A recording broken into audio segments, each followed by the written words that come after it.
Bienvenue dans cette leçon, prestation de leçons engageante et efficace. Au cours de cette séance, nous nous concentrerons sur la manière de donner via vos plans de cours en classe. La façon dont vous donnez une leçon peut faire toute la différence pour que vos élèves restent engagés, comprennent le contenu et développent les compétences dont ils ont besoin pour réussir. Même le meilleur plan de cours ne sera pas efficace s'il n'est pas donné de manière à capter l'attention de vos élèves et à les motiver à apprendre. Dans le FTP, où les étudiants maîtrisent des compétences pratiques, les cours doivent être interactifs, pratiques et adaptés à leurs objectifs. En impliquant vos élèves, vous pouvez les aider à rester concentrés, à bâtir leur confiance et à relier ce qu'ils apprennent à des applications réelles. Une leçon captivante commence par capter l'attention des élèves. Voici 3 stratégies pour une ouverture convaincante. 1. Poser une question. Amenez les élèves à réfléchir avec une question pertinente liée au sujet, comme « Que feriez-vous si un système électrique cessait de fonctionner? » 2. Utilisez une histoire. Engagez les élèves avec une anecdote. Par exemple, un projet de construction a échoué en raison d'une soudure défectueuse, ce qui a coûté des réparations. 3. Montrez quelque chose de visuel. Attirez l'attention avec des supports visuels. Par exemple, montrez une vidéo d'une grue ou un circuit pour présenter le sujet.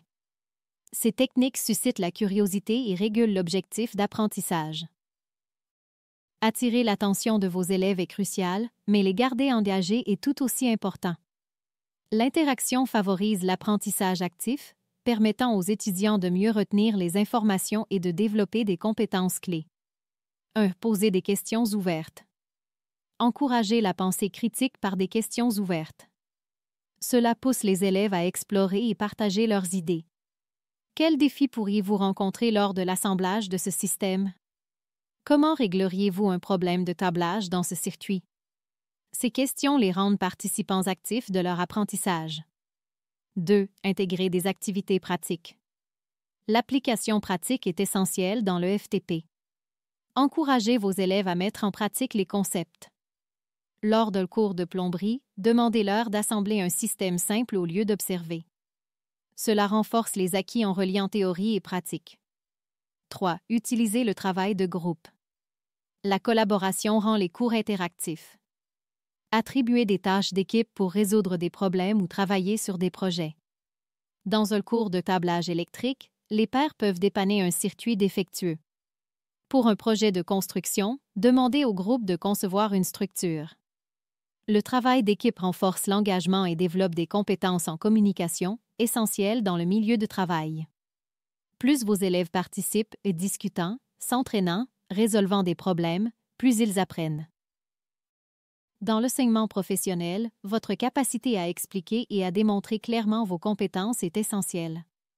Vos étudiants se tournent vers vous non seulement pour obtenir des connaissances, mais aussi pour obtenir des conseils sur la façon d'effectuer des tâches efficacement. Lorsque vous expliquez une compétence. 1. Utilisez un langage simple et clair.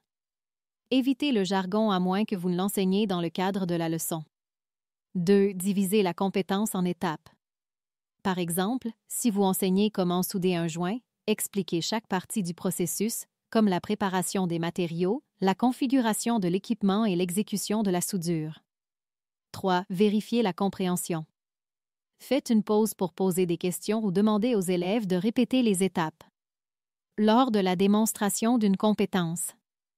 1. Assurez-vous que tout le monde peut voir clairement. Organisez la salle de classe de manière à ce que tous les élèves aient une bonne vue.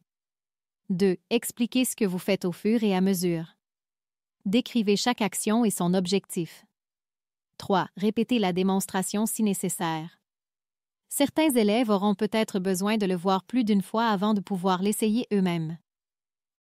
La pratique est essentielle pour transformer les connaissances en compétences pratiques applicables. Après avoir expliqué et démontré une compétence, il est crucial d'offrir aux élèves l'opportunité de s'entraîner de manière indépendante. Ligne directrice pour la pratique supervisée. 1. Offrez des conseils et du soutien. Soyez disponible pour répondre aux questions et corriger les erreurs de manière constructive. Par exemple, si un élève rencontre des difficultés avec une technique, montrez-lui la bonne façon de faire et encouragez-le à essayer à nouveau en lui fournissant des retours précis. Votre mesure est bonne, mais vérifiez votre alignement avant de couper. Cela l'aidera à perfectionner ses compétences. 2. Encourager l'apprentissage par les pairs. Le jumelage encourage la collaboration. Par exemple, associer un débutant à un élève avancé pour favoriser l'apprentissage mutuel. Des projets de groupe également renforcent le travail d'équipe et l'apprentissage ensemble. 3. Créer un environnement sécurisant pour les erreurs. Rassurer les élèves que les erreurs font partie de l'apprentissage. Si un circuit est mal câblé, guidez-les avec des questions réfléchies, comme « Quelle pourrait être la cause de ce problème ?» Partager des exemples de professionnels ayant appris de leurs erreurs aide à normaliser cette étape cruciale. Importance de la pratique. Une pratique constante renforce la confiance des élèves et affine leur maîtrise des compétences, les préparant efficacement à des scénarios du monde réel. L'objectif est de leur permettre d'agir avec précision, efficacité et indépendance. Stratégie pour adapter la prestation. 1. Pour les débutants. Les débutants ont besoin de plus de conseils et de soutien à mesure qu'ils acquièrent des compétences de base. Passez plus de temps à expliquer les concepts en termes simples et à démontrer les tâches étape par étape.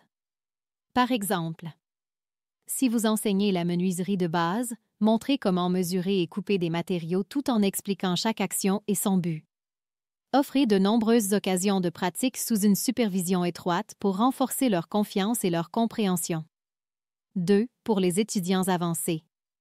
Les étudiants avancés sont prêts à accomplir des tâches plus difficiles et ont besoin d'un enseignement moins direct.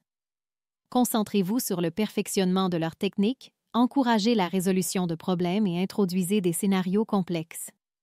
Par exemple, dans le cadre d'un cours de soudage, mettez-les au défi de dépanner et de réparer une soudure défectueuse de manière indépendante. Offrez-leur des commentaires qui les poussent à peaufiner leurs compétences et à assumer des rôles de leadership de groupe. 3. Pour les niveaux de compétences mixtes. Dans les classes aux capacités variées, envisagez des stratégies comme l'enseignement par les pairs pour équilibrer les besoins de tous les élèves. Par exemple, associer des étudiants avancés à des débutants pour favoriser la collaboration. Les apprenants avancés renforcent leurs connaissances par l'enseignement, tandis que les débutants reçoivent un soutien supplémentaire.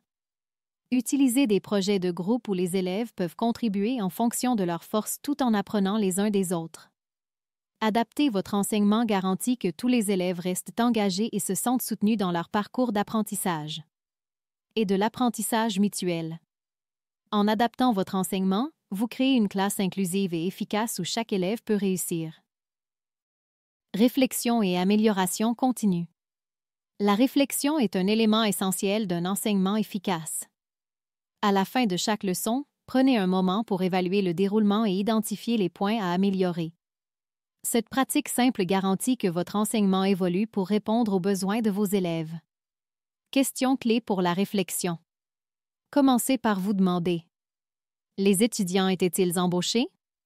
Ont-ils participé? Sont-ils restés concentrés et ont semblé motivés? Ont-ils atteint les objectifs d'apprentissage? Ont-ils pu démontrer les compétences ou les connaissances que vous vouliez enseigner?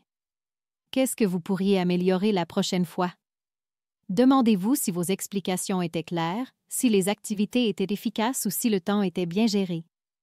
Recueillir les commentaires des étudiants. Vos étudiants peuvent fournir des informations précieuses sur votre enseignement. Qu'est-ce qui vous a été le plus utile? Est-ce que quelque chose n'était pas clair ou était difficile?